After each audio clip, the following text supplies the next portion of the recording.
war between Israel and Hamas is one of the most complex conflicts in modern history. The political and military echelons are not unified on how to end the violence. Colonel Richard Kemp, who commanded British forces in Afghanistan, was in Israel and Gaza as part of a group of high-ranking military officers.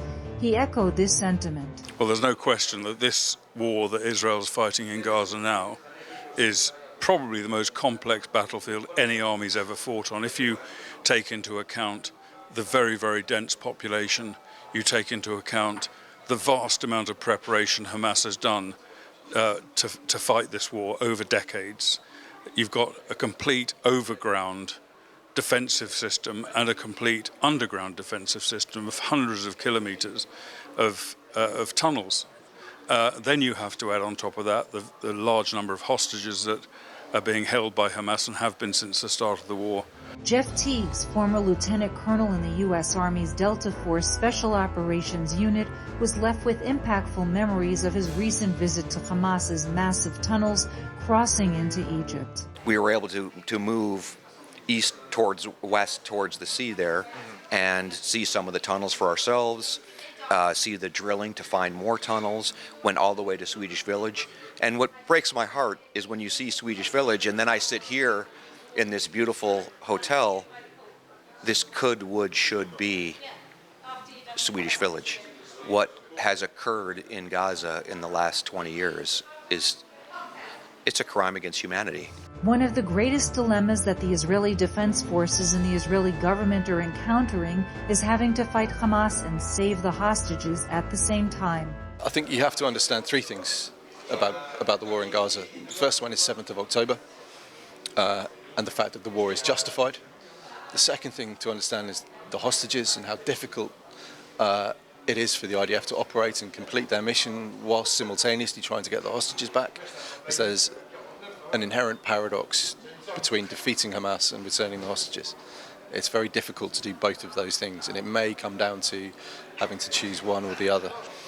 And the third thing to understand is the tunnels. I think without understanding that this is an entire underground city that enables maneuver on the ground, until you understand it in those terms, you cannot understand the scale of the task the IDF are facing and the amount of time it's going to take to achieve that task. And nor can you understand the damage and the devastation that we see.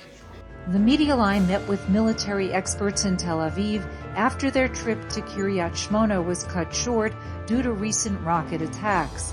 The experts noted that fighting Hezbollah in southern Lebanon would be far more complex than battling Hamas.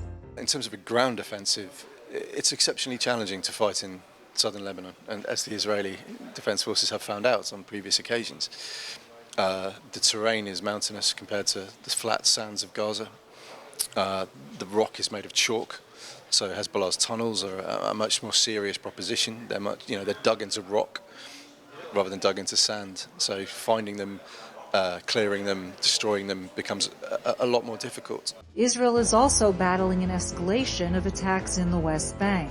What we're also seeing is an increase in violence in the West Bank, Judea and Samaria, where it's very clear that Iran is trying to provoke a third intifada. The IDF operations in Jenin recently, we've seen huge numbers of car bombs, IEDs, weaponry, and all of that points towards some kind of a bombing campaign within Israel itself. So if I were looking at the West Bank as an Israeli planner, stopping a third intifada would be my priority. ELNET, the European Leadership's network, organized the important delegation's trip. It's a delegation of high-ranked officers, military experts, generals, colonels, from the UK, France, the US, Canada, Australia, Romania, people with a lot of background understanding the way war are managed. I think the final point to note about Gaza is how badly Israel's done on the international information war. It does feel somewhat like they just abandoned the battlefield at the start. There's two wars going on here. You've got a war against Hamas on the ground in Gaza, and you have a war on the international information space. And I think that is a really big learning point for future conflicts, I think, because it has caused Israel enormous issues. And governments around the world are making decisions based on Hamas lies. because Israel hasn't done a good enough job of telling the truth. So it's not enough to be seen to be good. You have to, it's not enough just to be good, you have to be seen to be good. I hear allegations of war crimes, and everything I've seen with my own eyes directly contradicts that.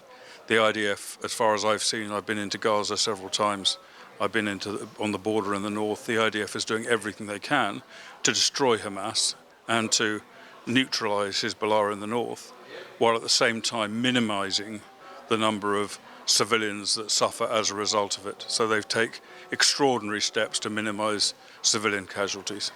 From Tel Aviv-Yafo, Nathan Klaban reported for the Media Line.